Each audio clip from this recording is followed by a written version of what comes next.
Hello bachcho, let's read out a question first. Let E1 be the ellipse x square by a square plus 2 plus में y square by b square is equals to 1 and E2 be the ellipse x square by a square plus में y square by b square is plus 1 equals to 1.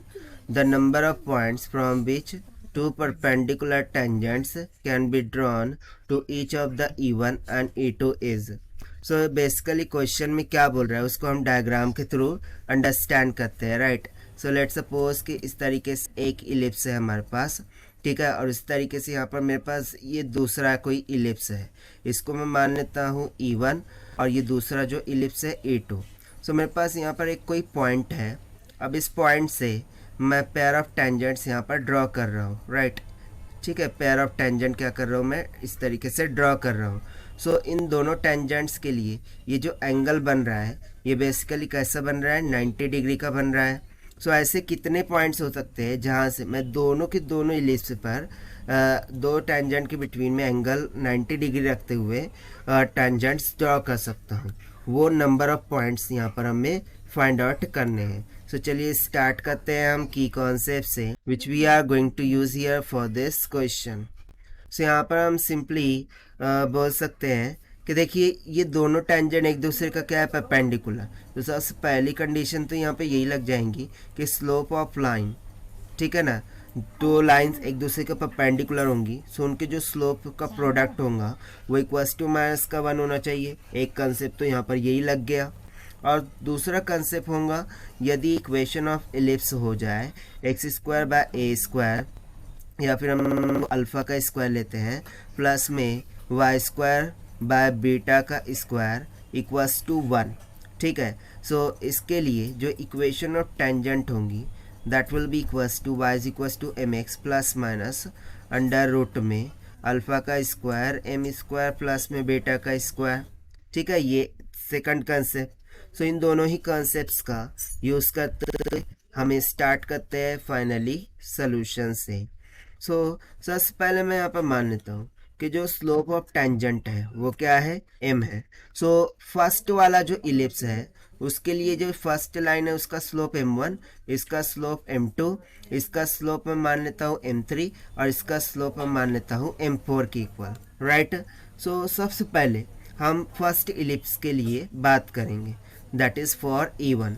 So E1 के लिए यदि मैं equation of tangents लिखूँ so y is equals to m x plus minus under root में क्या हो जाएगा, अल्फ़ा का स्क्वायर. सो अल्फ़ा की जगह पर क्या है, ए स्क्वायर प्लस में 2 और उसका क्या हो जाएगा होल स्क्वायर प्लस में सॉरी यहाँ पर मल्टीप्लिकेशन में स्लोप m का स्क्वायर प्लस में बीटा का स्क्वायर यानी कि b का स्क्वायर हो जाएगा. यहाँ पर सब सिर्फ मैंने कंपेयर किया है टर्म्स को. देखिए ये अल्फ़ा की जगह पर है और ये बीटा की जगह पर है. So let me write down this here कि ये हमने लिखा है for the equation of x square by a square plus में 2 प्लस में y square by b square is equals to 1 के लिए. अभी क्लियर हो गया ना. इसको अब हम करते हैं सिंप्लीफाई. सो एम एक्स को उस तरफ ले जाए सो वाई माइनस का एम एक्स, ठीक है, ये एक ब्रैकेट में ले लेंगे और साथ साथ स्क्वायरिंग ऑन बोथ साइड भी कर देंगे. सो रूट हट जाएगा और सिंपली बच जाएगा ए स्क्वायर प्लस में 2 का whole square multiply by m square plus में बी स्क्वायर. अब a minus b bracket square फॉर्मूले से ओपन करते हैं. सो वाई स्क्वायर प्लस में m square x square minus का 2 एम एक्स वाई हो जाएगा.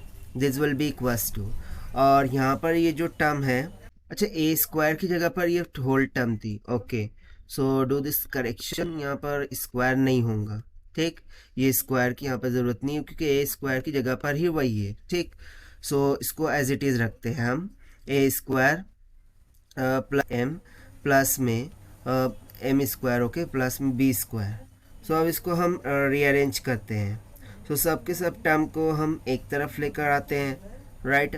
सो यहाँ से देखिए वाई स्क्वायर प्लस में एम स्क्वायर एक्स स्क्वायर, ये इधर आकर के माइनस में m square times of a square minus में 2 टाइम्स ऑफ एम स्क्वायर हो जाएगा. देन माइनस में 2 एम एक्स वाई है यहाँ पर और ये बी स्क्वायर इधर आके माइनस का b square, this whole term will be equals to 0। अब हम क्या करते हैं, m को कॉमन निकालते हैं। So m square plus y square plus में, अब यहाँ पर मैं एम स्क्वायर को कॉमन कर रहा हूँ। So let me do this like, so यदि मैं सबसे पहले एम स्क्वायर को कॉमन निकालूँ, राइट, सो ब्रैकेट में क्या बच जाएगा, एक्स स्क्वायर, ठीक है, एक्स स्क्वायर और माइनस में ए स्क्वायर प्लस में 2, ठीक है, देन माइनस का 2mxy होगा, ठीक है, और प्लस में वाई स्क्वायर माइनस में बी स्क्वायर, ये होल टर्म इक्वल्स टू 0 होंगी। तो जैसे कि मैंने फर्स्ट ही कॉन्सेप्ट बताया था कि जो स्लोप होंगे m1 एंड m2, इनका प्रोडक्ट इक्वल्स टू -1 होना चाहिए, क्योंकि वो एक दूसरे के परपेंडिकुलर है। सो इसके लिए हम चेकआउट करते हैं। तो देखिए m1 इंटू m2, उसकी जगह पर यहाँ पर क्या देखने को मिल रहा है, वाई स्क्वायर माइनस का बी स्क्वायर, ठीक है, ये वाली टर्म, और डिवाइडेड बाय, आपको पता होगा ना, sum of root, product of root. Okay, let me write down this, कि यदि क्वाड्रेटिक इक्वेशन है एक्स स्क्वायर माइनस में अल्फा प्लस में बीटा इंटू एक्स प्लस में alpha into beta equals to 0, ये general form of quadratic equation होती है, जहाँ पर sum of root alpha plus beta, product of root alpha into beta होता है। सो यदि मैं बोलूँ m1 इंटू m2 का slope for this quadratic equation, so वो क्या होगा, product of root by sum of root equals to -1 के इक्वल होगा। सो देखिए, प्रोडक्ट ऑफ रूट की जगह पर वाई स्क्वायर माइनस का बी स्क्वायर है, और सम ऑफ रूट की जगह पर ये वाली टर्म है, सिंपल। सो इसको यहाँ पर सब्स्टिट्यूट करेंगे, एक्स स्क्वायर माइनस में ए स्क्वायर प्लस का 2, ये होल टर्म इक्वल्स टू -1 होगी। अब इसको कर सिंप्लीफाई, सो हमें इक्वेशन मिल जाएंगी, एक्स स्क्वायर प्लस में y square is equals to a square plus में बी स्क्वायर प्लस में 2, ठीक है। इसको अब मान लेते हैं इक्वेशन नंबर फर्स्ट। अब ये तो हमने डिराइव किया है फर्स्ट इक्वेशन, फर्स्ट इलिप्स के लिए। अब उस तरीके से सेकंड इलिप्स, जिसकी इक्वेशन दे रखी है x square by a square plus में y square by b square plus 1 is equals to 1, ठीक है, यही सेकंड इक्वेशन दे रखी है। सो इसके लिए देखिए यहाँ पर टर्म में देखिए ए स्क्वायर प्लस में 2, यानी कि सिर्फ यही टर्म चेंज होने वाली है, बाकी सब तो सेम ही है।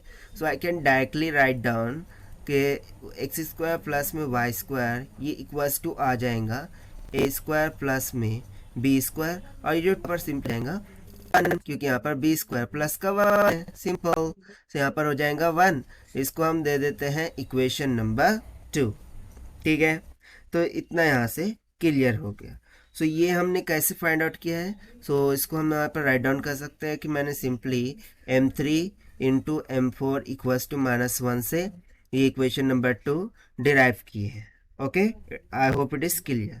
सो इक्वेशन 1 और इक्वेशन 2 से हम क्या कंक्लूजन निकाल सकते हैं, यदि मैं दोनों को सब्ट्रैक्ट कर दूँ, so x square y square cancel, a square b square cancel, और ये तो सिंपल एक 1 की इक्वल आएगा, जो कि एक इंटीजर की वैल्यू आएंगी। सो यानी कि यहाँ से हमें क्या समझ में आ रहा है, हमें कोई भी एक्स और वैल्यू यहाँ पर नहीं मिलेंगी।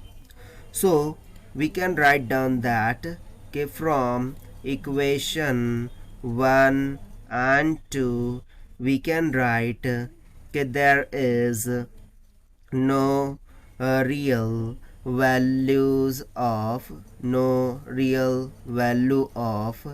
x and y are possible, यानी कि कोई भी एक्स एंड वाई की वैल्यूज़ पॉसिबल ही नहीं है फ्रॉम इक्वेशन 1 एंड 2। यहाँ से हम बोल सकते हैं कि जो नंबर ऑफ पॉइंट्स होंगे जहाँ से हम 4 टेंजेंट्स ड्रॉ कर सके दोनों इलिप्स को, और दो टेंजेंट के बिटवीन में 90 डिग्री का एंगल हो, वो क्या हो गया 0।